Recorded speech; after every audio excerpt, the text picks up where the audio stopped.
नमस्कार दर्शक बंधु जय जगन्नाथ। दर्शक बंधु आज कार्यक्रम में आम आलोचना करवा 2026 मसीहा एप्रिल मास 14 तारिख दिन आमर महाविषुव पणा संक्रांति रहुची। मासिक पंजिका फल किपरि रहिबो, केउं राशि रे रवि सुदी रहिबो एवं काल सुदीर स्थिति किपरि रहिबो से विषय आसंतु आलोचना करिबा। दर्शक बंधु चलित इंग्राजी एप्रिल मास 14 तारिख 2026 मसीहा दिन रविंकर चलन मेष राशि रे रहिबो।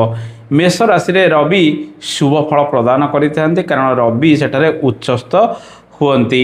ए मासरे मिथुन, कर्कट, बिच्छा, कुंभ राशि रे रवि सुदी रहिबो एवं संक्रांतिर 9 दिन ठारू सिंह, धनु एवं मीन राशि रे रवि सुदी रहिबो। ए मासरे वृष, सिंह, तुला, धनु और कुंभ राशि रे गुरु सुदी रहिबो।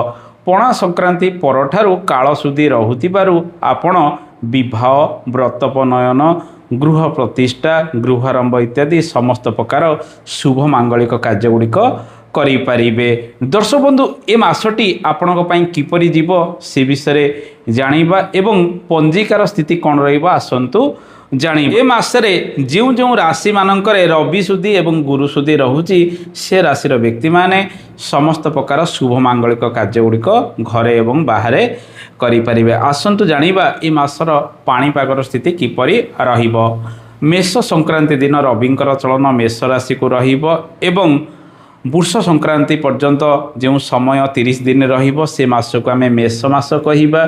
ए मासरे पाणीपागरे अनेक परिवर्तन आसीबो। जलवायु मध्ये अनेक परिवर्तन आसीबार संभावना रही। ए मासरे गरम वृद्धि पाइब, गुळुगुळी मध्ये वृद्धि पाइबार संभावना रही। काल बैशाखी जनित झड़ वर्षा हबार संभावना मध्ये रहिबो। एप्रिल मास 20 तारिख रु 22 तारिख मध्य, एप्रिल मास 26 रु मे 1 तारिख मध्य, मे मास 4 तारिख रु मे मास 7 तारिख मध्य, मे मास 9 तारिख रु मे मास 12 तारिख मध्य काल बैशाखी जनित घूर्णिझड़ घड़घड़ी सहित कुआपथर वर्षा द्वारा बहु धन जीवन, फसल तथा पशु संपद क्षयक्षति हबार संभावना रही। देश तथा राज्यर बहु प्रांतरे पानीय जलर समस्या उग्र रूप नब। राज्य एवं देशर दक्षिण पश्चिम भागरे उत्ताप वृद्धि पाइब।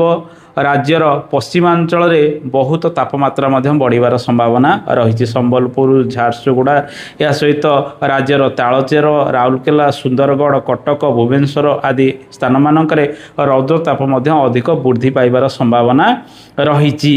ए मासरे हिमालयर पाददेश बादल फटा वर्षा द्वारा भूस्खलन एवं भूमिकंप हबार संभावना रही। कृत्रिम बन्या द्वारा बहु जनजीवन प्रभावित हेबे।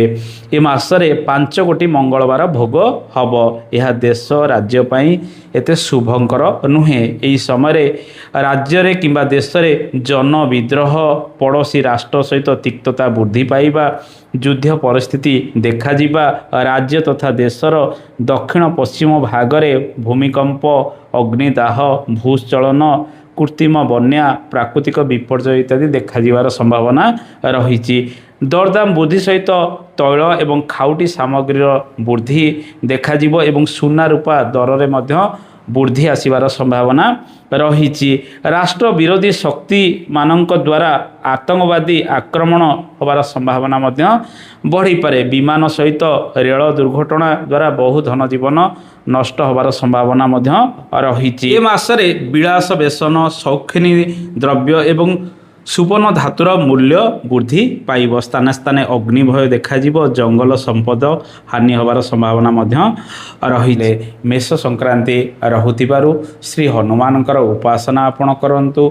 श्री हनुमान पाखरे फल भोग लगांतु एवं श्री हनुमान पाखरे सिंदूर अर्पण करंतु। श्री राम आपण अस्वस्थ पत्र रे 108 थर लेखि श्री हनुमान को अर्पण करंतु। शुभ फल आपण को मिलिबो। बाधा विघ्न जहाँ भी रही दूरीभूत हम। यह सहित श्रीहरि विष्णु पाखरे आपण तुलसी अर्पण करंतु, अशुभत्व दूरीकरण हम।